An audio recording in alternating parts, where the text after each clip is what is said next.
चलते हैं शरद के पास, जो हमारे साथ अब जुड़ चुके हैं हमारे स्टूडियो में, जो हमें बताएंगे खबरों के दम पर कौन से स्टॉक्स फोकस में रहेंगे।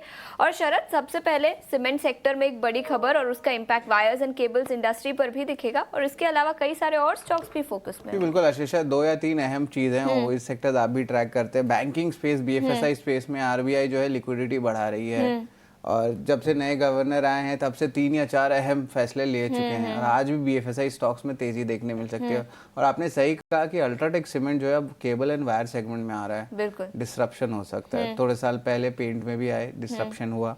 और याद है कि ये हाईली ऑर्गेनाइज्ड मार्केट है, पूरी अनऑर्गेनाइज्ड नहीं है, तो इम्पैक्ट जरूर दिखेगा। तो चलिए सबसे पहले बात कर लेते हैं कि क्या इम्पैक्ट आएगा। जिस तरह आरबीआई ने अनाउंस की है कि जो एमएफआई लोन्स की जो वेटेज है उसको जो है कम कर दिया गया है 25 बेसिस पॉइंट से, और जो रिस्क वेट्स जो लोन को दिया जाता है एनबीएफसी जो बैंक को देते हैं उसको भी बात करें तो वो भी 25 बेसिस पॉइंट्स गिरा दिया गया है।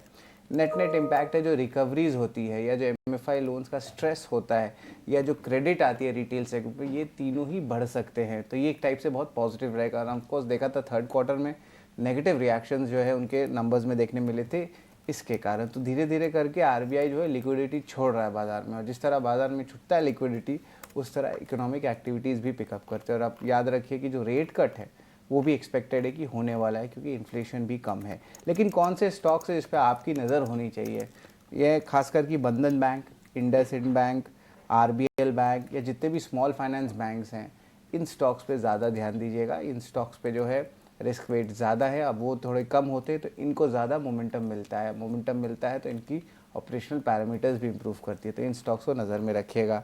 अल्ट्राटेक सीमेंट जो है वायर एंड केबल में फोरे कर रही है, 1800 करोड़ का निवेश होने वाला है, और ये पेरेंट कंपनी के अंदर करने वाली है। तो ऑफकोर्स केबल वायर सेगमेंट में जो लीडर्स हैं पॉलीकैब, केईआई इंडस्ट्रीज़, केईसी, इनमें जो है सेंटिमेंटली दबाव ज़रूर रहेगा। लेकिन याद रखिए एक एलोकेशंस भी एक चीज़ होती है, पेरेंट कंपनी में ही आप कर रहे हो एक और नया बिजनेस जो प्योर प्ले का डेफिनेशन है सीमेंट का, वो धीरे धीरे हट रहा है अल्ट्राटेक सीमेंट के लिए।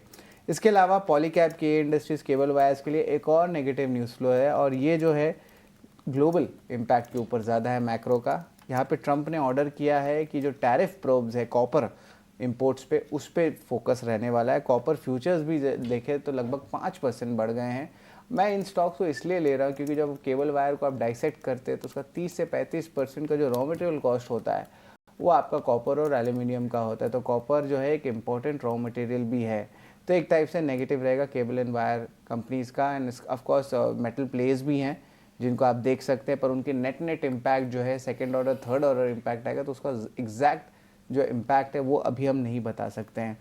चौथा स्टॉक रहेगा जुबिलेंट फूडवर्क्स। यहाँ पे आज सबसे पहला एनालिस्ट मीट है, और बाजार की जो है नज़र रहेगी क्या कमेंट्री है क्यूएसआर इंडस्ट्रीज़ में, क्योंकि याद रखिए जो तीसरे तिमाही में सिर्फ जुबिलेंट फूडवर्क्स ही था जहाँ पे एक पॉजिटिव एसएसजी ग्रोथ दिया था, और सारे ब्रोकिंग हाउसेस बुलिश भी स्टॉक पे हैं। तो अब क्या मैनेजमेंट कहती है आगे जाते हुए, मर्जर एक्विजिशन क्या होता है, इंटरनेशनल एक्सपेंशन क्या होती है, उस पर नज़र रहेगी। कोफोर्ज स्टॉक स्प्लिट पे जो है विचार करेगी मार्च 4 के बोर्ड मीटिंग पे। वही प्रेस्टीज स्टेट के लिए जो है एक नेगेटिव न्यूज़ फ्लो है, इनकम टैक्स डिपार्टमेंट जो है सर्च कर रहे हैं उनके रजिस्टर्ड ऑफिस और कुछ ब्रांच ऑफिसेज में, तो ये कंपनी ने जो है एक्सचेंज फाइलिंग में कहा है। भारतीय एयरटेल और टाटा ग्रुप, यहाँ पे एक टाइप से कह सकते हैं कंपनी ने एक्सचेंज फाइलिंग में कहा है कि वो बायलैटरल डिस्कशन चल रहे हैं जहाँ पे एक पोटेंशियल ट्रांजैक्शन आ सकता है, और भारतीय एयरटेल टाटा ग्रुप की जो डायरेक्ट टू होम प्ले है, टाटा प्ले जिसे कहते हैं, उसको अक्वायर कर सकती है। ऑफकोर्स थोड़ी सी लॉस मेकिंग बिजनेस है, तो यहाँ पे कंसोलिडेशन बनता है क्योंकि स्ट्रीमिंग का जो बिजनेस है वो हावी हो रहा है D2H बिजनेसेस पे।